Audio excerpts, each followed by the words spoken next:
on politics for 2014, end of summer.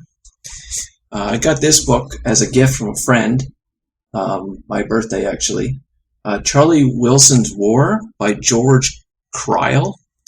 So I haven't opened this yet, and I had no idea what it's about. So I was looking on the back and looking in it, and I couldn't really find much on it for quick notes. So I went on Goodreads and read a little bit on it. And I guess it's talking about the history of Afghanistan, and it's looking at how I don't know if it's not really a conspiracy. I guess there's enough information out there that it's not a conspiracy anymore, but it's about when Russia, or the Soviets at the time, were infiltrating Afghanistan, that the Americans paid the Mujahideen, which I don't know if they were the early bin Ladens, but the CIA but they essentially helped Afghanistan resist the Soviet occupation, or Soviet incursion or invasion or something. And I guess it's written a little bit of a comedy, and apparently a movie was made out of it, the same name, Charlie Wilson's War, and Charlie Wilson is a U.S. congressman.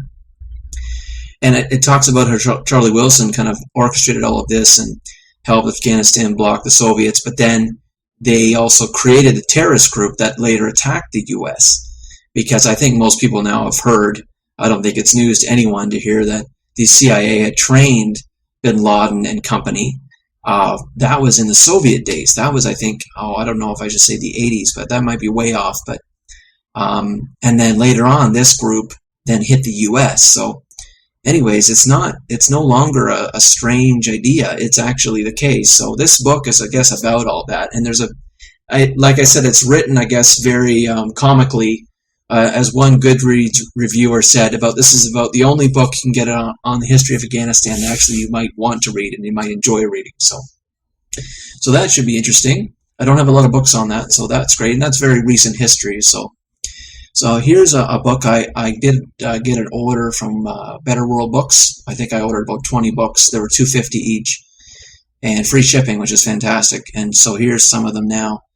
So here's this. You can't really see what it is, but this is, it's called Up from Liberalism by none other than William Buckley, a very classic conservative, very conservative in the mid-20th century.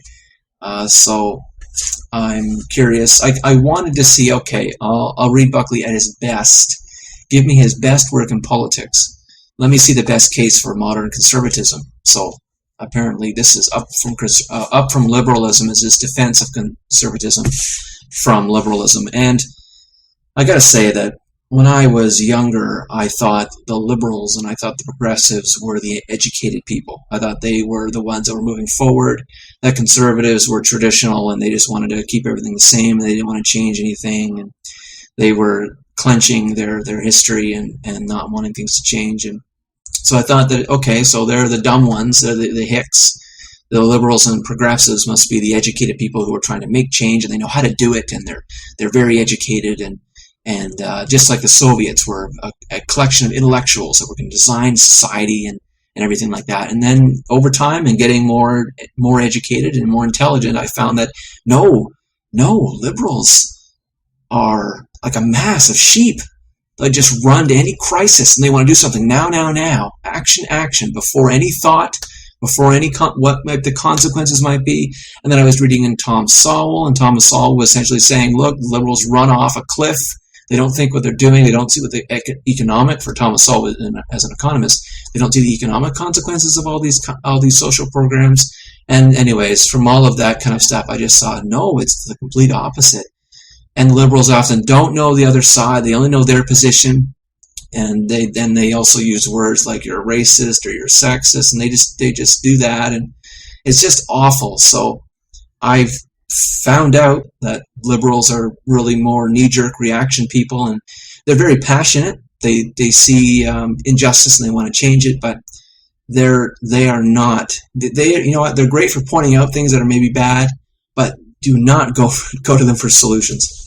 And the last book on politics, I've been looking for this one for a while, and I finally just got it from the Better World book sale. Timothy Ferris, The Science of Liberty. Now, it talks about democracy. I remember looking into this book when I first got it.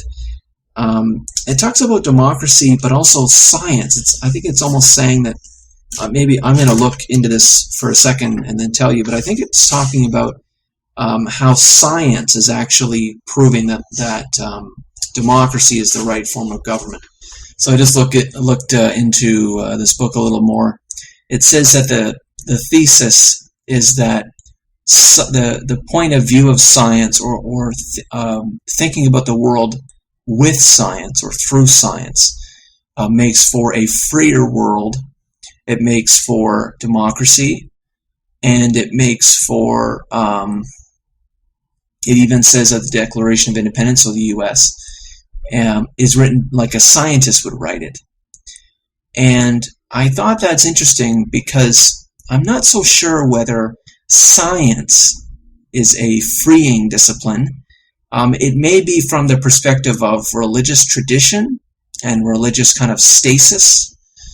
But at the same time, science can be hegemonic, like one of the reviewers on Goodreads said that it was debunking received authority. Science debunks received authority. Really? I don't think so. Science is its own authority. I would see science as just displacing religion in terms of authoritarianism. So I don't know. I guess I'll have to read it, but I wouldn't jump on the bandwagon or jump to the conclusion that science makes us freer. It certainly makes us free from religion, but at the same time, then also it has its own clause that clenches down on you and says, hey, look what the research says. Like even in teaching, this is what the research says, therefore you should do it. Like that's often a quick jump that happens in teachers' colleges. They don't worry about the normative stuff. That's in philosophers' hands, but there's no more philosophers at faculties of ed. Instead, they have these psychologists that look at all this research on literacy and stuff like that, and then they just jump to the conclusion, therefore you should do it, because this is research, and this is science, and therefore there isn't a better way to teach reading. We have all the data. We've done all the experiments. This is the best way, and therefore go on ahead. And they did the same thing with whole language instruction, and that was disaster. So I'm not so sure if science is liberating in a global or existential sense. I think it's another authority. And believe me, science is definitely better than religion. But it is not, I wouldn't call it a liberty creating device. I would see it as a better understanding of the world and reality. But at the same time, philosophy isn't destroyed by science.